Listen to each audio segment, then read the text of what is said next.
sama gaay wëlelelelelelele tey dégg naa dëgg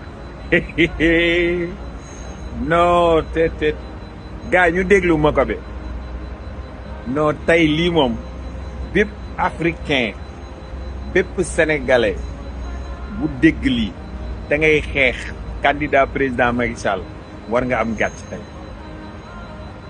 gaay ñu déglu ivoirien bi ci mooy mokk bi ndeysaan ba pare xalifa général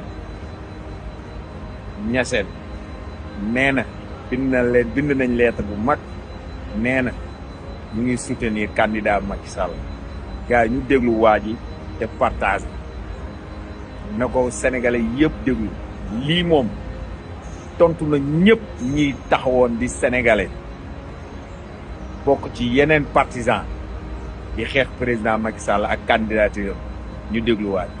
Macky Sall, ex-président du Sénégal, candidat à devenir le secrétaire général de l'ONU. Mesdames, Mesdemoiselles et Messieurs, je vais être franc, honnête et clair parce que j'ai mal.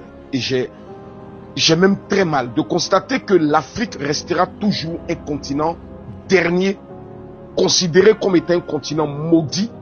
Non pas parce que nous sommes maudits, mais à cause de l'attitude de certains Africains. Mesdames, Mesdemoiselles et Messieurs, je suis un partisan du Premier ministre Sonko. Et je l'aime.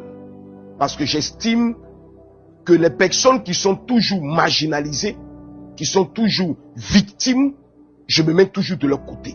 Mais je ne suis pas d'accord avec la présidence et la politique actuelle du Sénégal quant à ne pas parrainer la candidature, ne pas accompagner la candidature, ne pas soutenir la candidature d'un frère africain de surcroît sénégalais. Jamais. Pourquoi? Macky Sall, secrétaire général de l'ONU, ce n'est plus la personne de M. Macky Sall qu'on voit. On verra exactement le Sénégal. Les Sénégalais au travers le monde entier seront fiers de taper leur poitrine et de dire c'est l'un des nôtres qui dirige l'une des institutions les plus puissantes au monde, qui est l'Organisation des Nations Unies. Quand on sait tous les problèmes qui existent au niveau de l'Afrique, quand on sait les problèmes qui existent au niveau, je peux le dire, du Congo, quand on sait les problèmes qui existent au niveau de l'AES, quand on comprend et on voit toute cette machination, tous ces différents complots, nous avons un interlocuteur crédible. Un homme qui n'a pas sa langue dans sa poche. Un homme qui dispose de l'un des carnets d'adresses les plus puissants au niveau du monde.